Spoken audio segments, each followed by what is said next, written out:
Welcome back to the attic. Last week, we talked about a bomber that flew itself. Today, I found something different in my grandfather's footlocker. It's a postcard. Vintage Paris, the Eiffel Tower. To most people, this is a symbol of romance. A place to propose to your girlfriend. A place to eat a crepe and look at the lights. But to the men of the 357th Fighter Group, the Yoxford boys, Paris was not a tourist destination. It was a fortress of flak guns and enemy fighters. My grandfather, Bill, wasn't a pilot himself, but he served with the ground crews that kept these birds in the air. And there was one story he told me that I never quite believed. He said, "Richie, I knew a guy who chased a Nazi right under the legs of that tower. It sounds like a scene from a Hollywood blockbuster, like something Tom Cruise would do with a green screen. But in the spring of 1944, a pilot named Bill Overstreet actually did it. He engaged a German Messerschmitt Bf 109 in a dogfight that started at 30,000 feet and ended at street level, weaving through the iron arches of the most famous monument in the world. Today, on G.I.Stories, we are going to break down the physics, the madness, and the incredible skill required to fly a 400-mile-per-hour aircraft through a steel needle's eye. This is the story of the Berlin Express and the flight that liberated the spirit of France. Chapter 1. The Cadillac of the Skies. Before we get to the tower, we have to understand the chariot.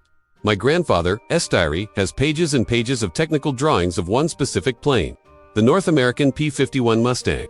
If the B-17 was the queen, the Mustang was the knight. Hermann Göring, the head of the Luftwaffe, famously said, "When I saw Mustangs over Berlin, I knew the war was lost." Why was this plane so special? It was a marriage of American design and British engineering. The airframe was American sleek, with a revolutionary laminar flow wing that cut through the air with minimal drag. But the heart was British. The Rolls-Royce Merlin engine. This V12 engine produced nearly 1,700 horsepower. It allowed the Mustang to fly faster, higher, and longer than anything the Germans had. It had the range to escort bombers all the way to Berlin and back. But more importantly for our story, it was incredibly agile. It became an extension of the pilot's body. You didn't fly a Mustang, you wore it. Bill Overstreet named his plane the Berlin Express. He wasn't just a pilot, he was a hunter. And in 1944, the hunting grounds were the skies over occupied France.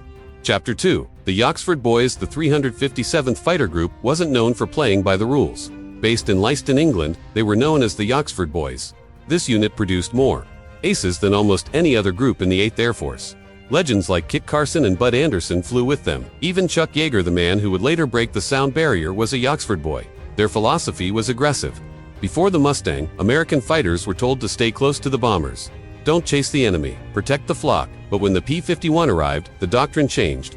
General Jimmy Doolittle gave a new order. Your job is to destroy the Luftwaffe. Pursue and destroy. That meant that if a German fighter attacked and then ran away, you didn't let him go. You followed him. You followed him to the ground. You followed him back to his base. You followed him into hell if necessary. Bill Overstreet took this order literally. Spring, 1944. The invasion of Normandy is approaching. The Allies are bombing the rail yards around Paris to cut off German supplies. Overstreet takes off from England. His mission, escort the B-17s, but he has no idea that he is about to become a tourist attraction. Chapter 3. The Trap. At 30,000 feet, the fight starts high. At 30,000 feet, the air is thin and freezing -50 degrees. Overstreet is scanning the horizon. His neck is sore from constantly twisting, looking for the enemy. Then, the call comes over the radio. Bandits. 3 o'clock. A swarm of Messerschmitt Bf 109s dives on the bombers. The Me-109 is a deadly opponent. Small, fast, and armed with a 20mm cannon firing through the nose. Overstreet spots one German pilot who is aggressive. This German isn't just taking pot shots, he is slashing through the formation, crippling a bomber. Overstreet rolls his Mustang over and dives. He selects his target. He locks onto the aggressive Me-109. The German pilot spots him. Usually, a pilot in this situation would dive away and try to run for home, but this German is confident. He decides to play a dangerous game. The German pilot knows the terrain. He knows they are over Paris. Paris is heavily defended. It is surrounded by flak batteries.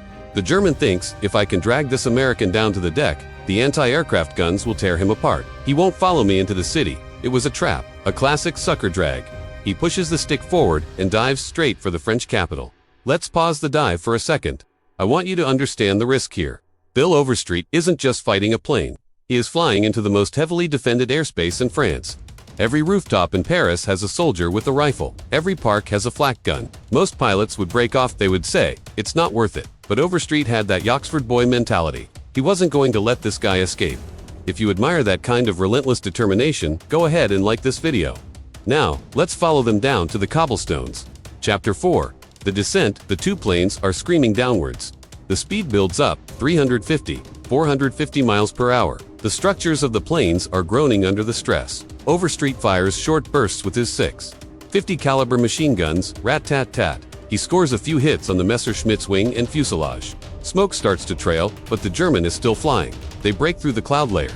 Suddenly, Paris is right there. The German pilot levels off, just above the rooftops. He is frantic. His engine is damaged. He can't outrun the Mustang. He needs to shake him off. He needs an obstacle. He sees the River Seine.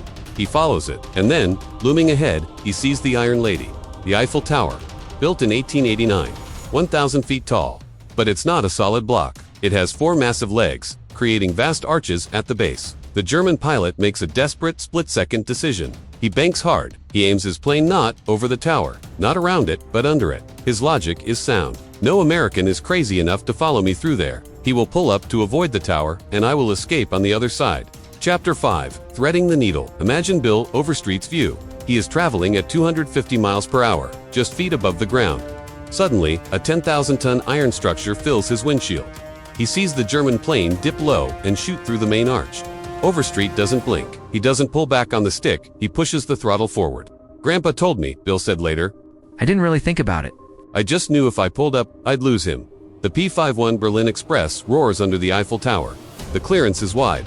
But at that speed, the margin for error is 0. A sudden gust of wind, a twitch of the hand, and he would be a fireball smashing into the French landmark. The sound must have been apocalyptic.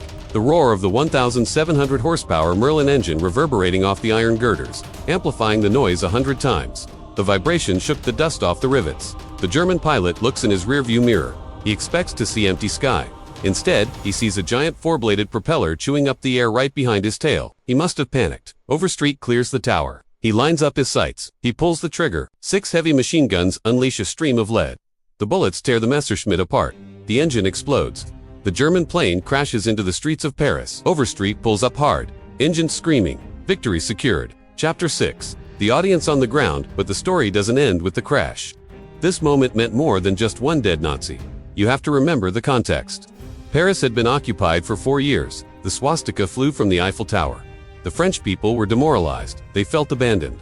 On that afternoon, thousands of Parisians were in the streets. They heard the engines, they looked up, and what did they see?